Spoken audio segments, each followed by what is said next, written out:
Namaste and hello. Welcome to the Art of Alignment with Sweetie. Today we're going to talk about the art of alignment and how you can use that in everyday life to maintain a higher vibration so that you can create the things that you want. Let's get started. What is the art of alignment? The art of alignment is basically awareness of the energy you bring, the energy all around you, and how to position yourself for a higher vibration no matter what's going on. What it is not is happy moments all the time. The art of alignment is not about feeling only positive vibration. It's about feeling vibrations. It's about being in awareness of the vibrations that you are feeling and what to do with that. Let's get right into that. There are 5 keys to the art of alignment. The first key is to cleanse.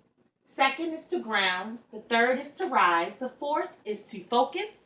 And the fifth is to flow. Let's talk about cleansing. When you're trying to cleanse, the purpose of doing that is to remove negative energy. There are 2 methods of cleansing that I like to talk about, like to use actually. The first method is smudging. What is smudging? Smudging is using the smoke of herbs to remove negative energy in a space. Scientifically speaking, the smoke from smudge releases positive ions that then captures negative ions and turn them positive. What can you use to smudge? Well, you can use almost any herb there is. Each herb has a different reason and a different use for smudging. We're going to talk about 3 herbs today. We're going to talk about sage, sweetgrass, and lavender. Sage, you can either use white sage or regular sage. Either way, they both draw out negativity. You'll know the difference because white sage has a white fuzzy appearance to it.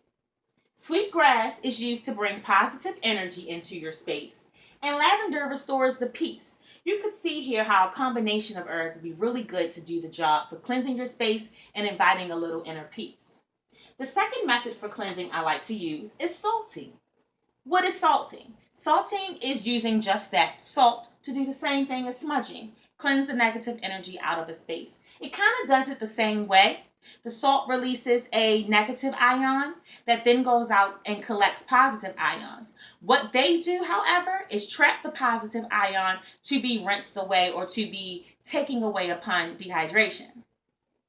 Unlike the smudge, which turns the positive ions. What types of salt to use? Really easy. You can use table salt, sea salt, or pink salt. Really, any salt would work.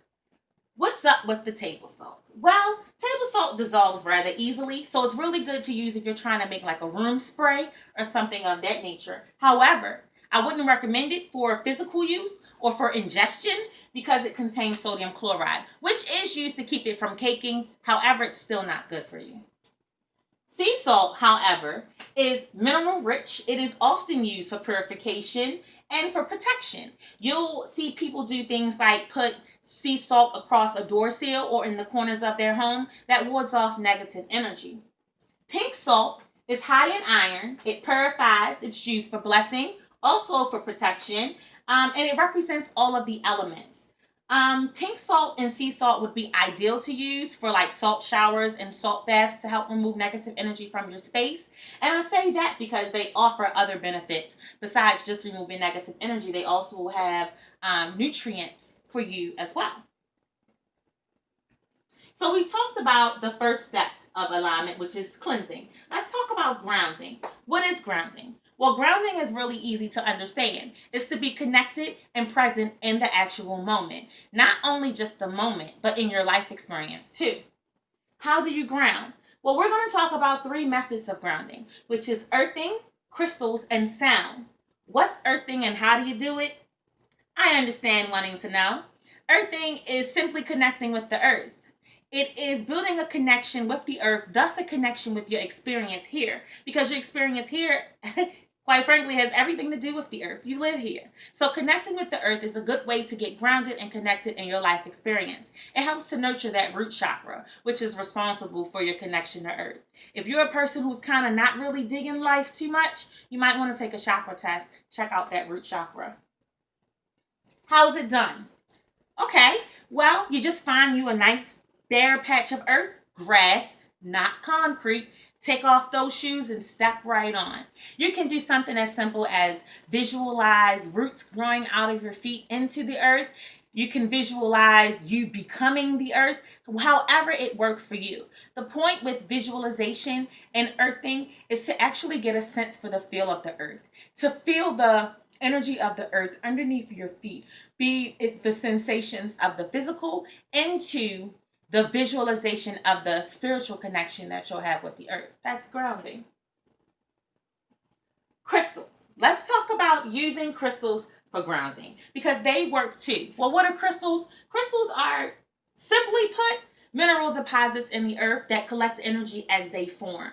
Then once they form and they're harvested and we connect with them in a store and take them home, we're able to work with those energies for our benefits. Which crystals do you, well, let's talk about how to use those crystals first, right?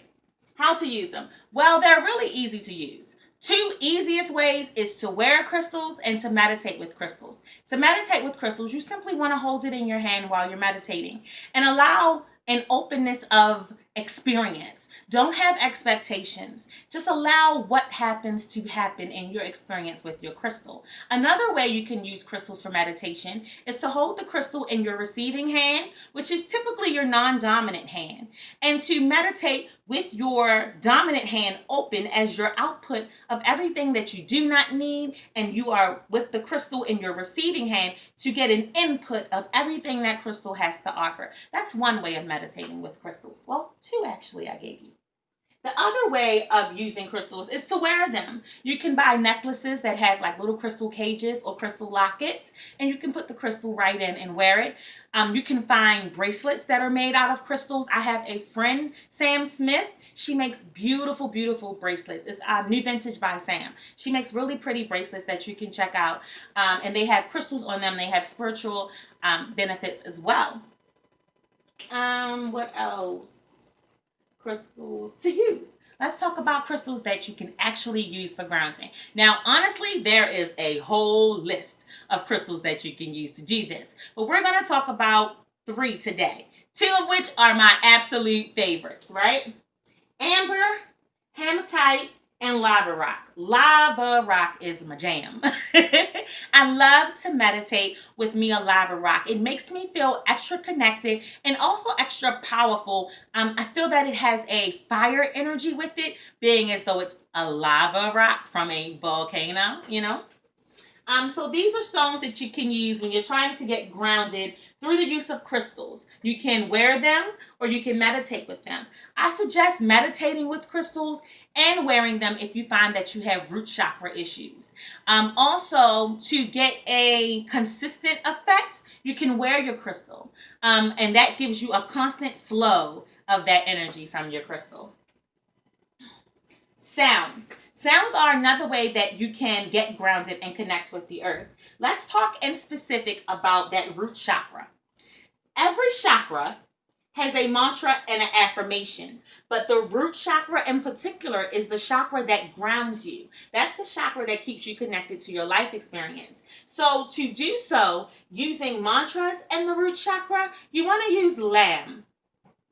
When you're using affirmations with the root chakra, you're going to use the prefix I am. I am pretty much sets the stage for what you're going to be in this life experience. Whatever words you put behind I am is defining terms. They are defining terms of who you are and what you are. So it's very important to be careful what you call yourself. Being mindful of your self-talk helps a lot. One way that you can use an affirmation to get grounded every morning: I am present, I am here, I am ready. Grounded. Step 3, the rise.